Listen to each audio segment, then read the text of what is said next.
وَلَقَدْ يَسَّرْنَا الْقُرْآنَ لِلذِّكْرِ فَهَلْ مِن مُّدَّكِرٍ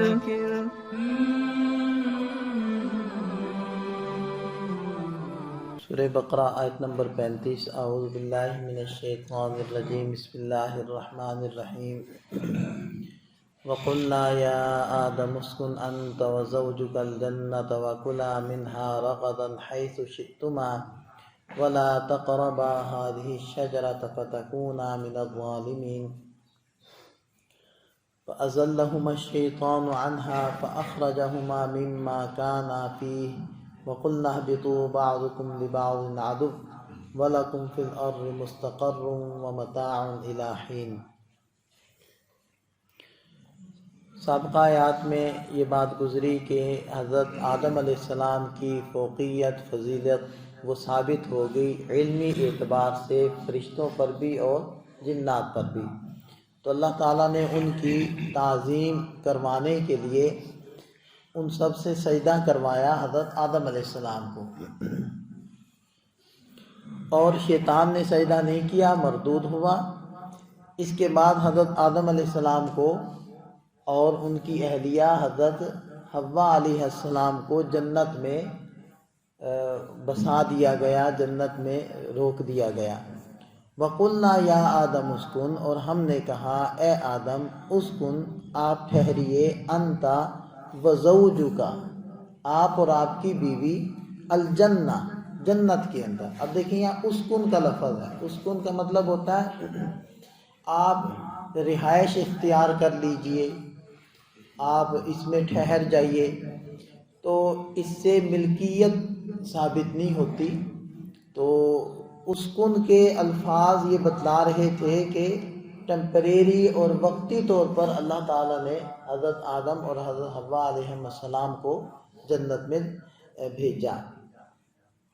ظاہری بات ہے جو ہمیشہ کے لیے وہاں رہنا ہوگا وہ کب ہوگا؟ وہ جب دوبارہ انسان دنیا سے اللہ تعالیٰ کے سامنے پیش ہوگا، اعمال کا حساب کتاب ہو کر، اس وقت جو جنت میں دخول ہوگا وہ دائمی ہوگا۔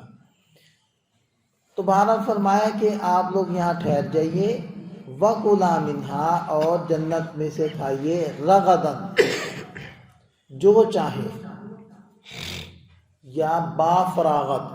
اصل میں رغدن اس چیز کو کہتے ہیں جو بغیر مشقت اور محنت کے انسان کو حاصل ہو، اور وہ اتنی بکثرت ہو اور اتنی وسعت کے ساتھ ہو کہ اس کے کم ہونے یا ختم ہونے کا کوئی خدشہ نہ ہو، ایسی چیز کو کہتے ہیں رغد۔ تو مطلب یہ ہوا کہ جو چاہے آپ یہاں سے کھائیں، اور ہر طرح کے قلبی اطمینان کے ساتھ کھائیں، حیث شئتما، جہاں سے چاہیں کھائیں۔ یعنی یہ بھی دیکھیں کہ ایک آدمی کو کھانے تو اچھے سے اچھے دیے جائیں، لیکن اس کو پابند کر دیا جائے کہ تم نے اس کمرے سے باہر نہیں جانا،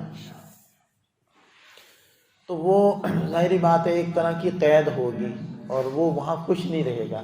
اس کے کھانے بھلے کم کر دیے جائیں، لیکن اس کو اجازت ہو کہ وہ جہاں بھی جائے وہ گھوم پھر سکے، تو یہ اس کو وہ زیادہ اس کو ترجیح دے گا۔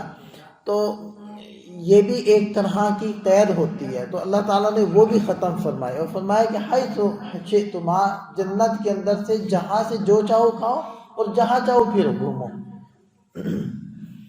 وَلَا تَقْرَبَا هَٰذِهِ الشَّجَرَةَ، البتہ اس شجرہ، اس درخت کے قریب نہیں جانا۔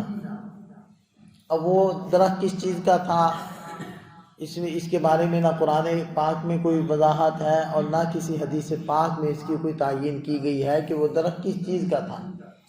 مفسرین مختلف باتیں بتلاتے ہیں، بعض کہتے ہیں کہ وہ گندم کا تھا، بعض کہتے ہیں وہ انگور کا تھا، بعض کہتے ہیں وہ انجیر کا تھا، لیکن جب تعین نہیں کی گئی ہے تو پھر ہمیں بھی تعین میں پڑھنے کی کوئی ضرورت نہیں ہے۔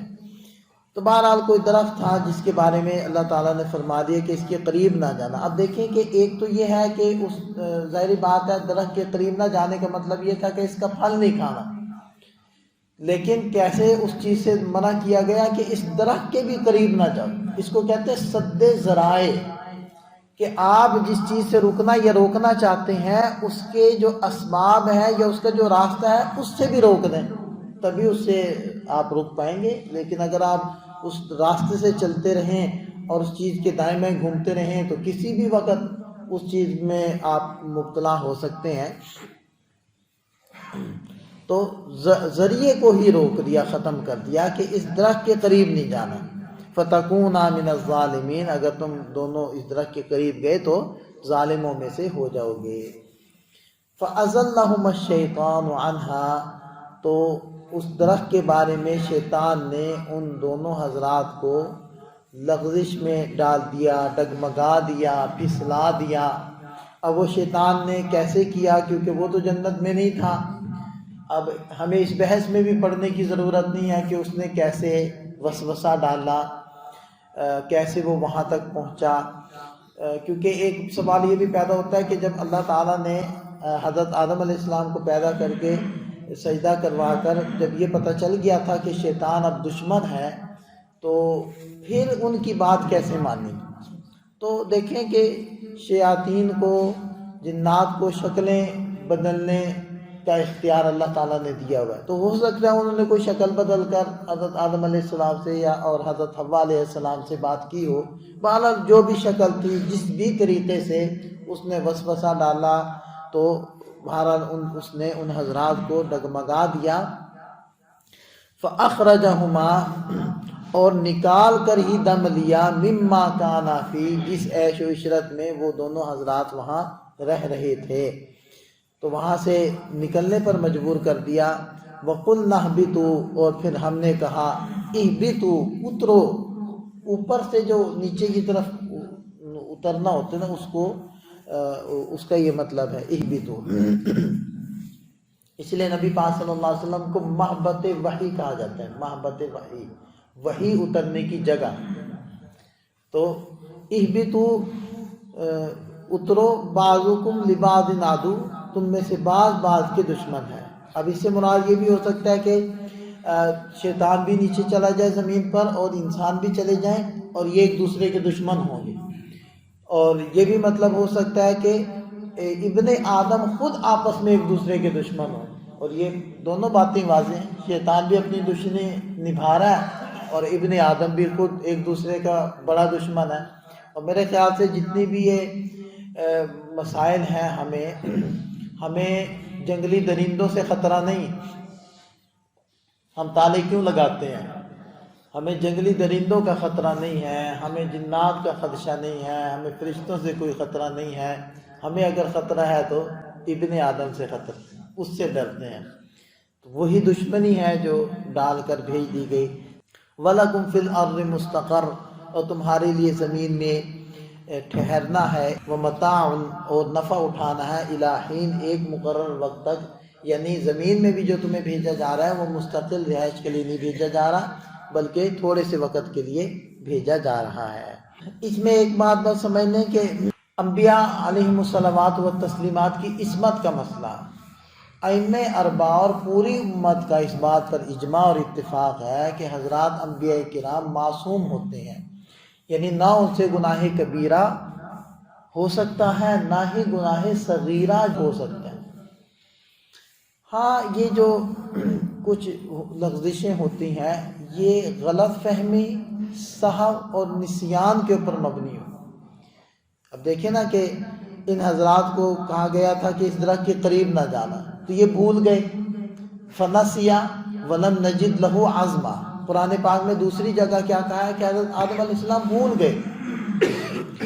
تو نسیان کا ہو جانا یا غلط فہمی کا ہو جانا، غلط فہمی بھی ہو سکتی ہے کہ اس درخت سے منع کیا گیا تھا، اس کی طرح کے کسی اور درخت سے منع نہیں کیا گیا، یہ غلط فہمی۔ جیسے کہ نبی پاک صلی اللہ علیہ وسلم ایک مرتبہ تشریف لائے، آپ علیہ السلام کے ایک ہاتھ میں ریشم کا کپڑا تھا اور دوسرے ہاتھ میں سونا تھا، تو آپ علیہ السلام نے فرمایا، یوں دکھایا صحابہ کرام کو، فرمایا اللہ تعالیٰ نے میری امت کے مردوں پر ان دونوں چیزوں کو حرام کر دیے، ریشم کو اور سونے کو۔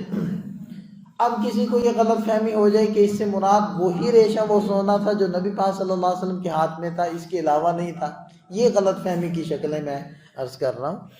تو تو غلط فہمی ہو سکتی ہے، کسی نبی کو سہو ہو سکتا ہے، نسیان ہو سکتا ہے، جس کی وجہ سے کوئی گناہ صغیرہ ہو جائے، تو یہ جو سہو ہوتا ہے یہ تو ویسے ہی معاف کر دیا گیا ہے۔ اور ایک بات تو یہ ہے کہ ان حضرات سے کبھی بھی کوئی نبی ہو کر اللہ تعالیٰ کی نافرمانی کر لے، چاہے وہ بڑے درجے کی نافرمانی ہو چاہے وہ چھوٹے درجے کی نافرمانی ہو، یہ نہیں ہو سکتا، اس لیے کہ پھر نبی کے قول و فعل سے اعتماد اٹھ جائے گا۔ ہاں نسیان ہو سکتا ہے، اور یہ جو قرآن پاک میں مختلف جگہوں کے اوپر انبیاء کرام کی طرف اللہ تعالیٰ نے گناہ کی نسبت کی ہے، تو یہ اصل میں وہی نسیان تھا یا اجتہاد تھا۔ اجتہاد یعنی نبی نے یہ سوچا کہ اس وقت مجھے کیا کرنا چاہیے، تو انہوں نے ان کے ذہن میں یہ بات آئی کہ یہ کر لینا چاہیے، حالانکہ وہ اللہ تعالیٰ کے نزدیک بہتر نہیں تھا۔ اس کو کہتے ہیں اجتہادی غلطی، اجتہادی خطا۔ تو یہ دیکھا جائے تو میرے اور آپ کے اعتبار سے یہ پھر گناہ نہیں ہے، کیونکہ اس نے تو درست کام کرنے کی کوشش کیا لیکن ہو خطا گئی۔ لیکن ان حضرات کا چونکہ مرتبہ اور درجہ اللہ تعالیٰ کے نزدیک بہت بلند تھا، تو ان کے بلندی مرتبہ کے پیش نظر اللہ تعالیٰ نے اس کو بھی خطا فرما دیا۔ تو اللہ بڑے ہیں، اور وہ حضرات بھی، شخصیات بھی اللہ تعالیٰ کے مقرب ہیں، تو اللہ تعالیٰ ان کو کہہ دے تو کہہ دیں۔ ہمیں تو یہ حق نہیں پہنچتا کہ ہم کہیں کہ فلانے نبی نے یہ غلطی کی، فلانے نبی نے یہ گناہ کیے۔ تو اس لیے پوری امت کے اس بات کے اوپر اجماع اور اتفاق ہے کہ کوئی نبی کبھی بھی اللہ تعالیٰ کی نافرمانی جان بوجھ کر، چاہے وہ بڑی ہو یا چھوٹی ہو، یہ نہیں کر سکتا۔ نبی معصوم ہوتے ہیں۔ اللہ تعالیٰ ہمیں سمجھ عطا فرمائے۔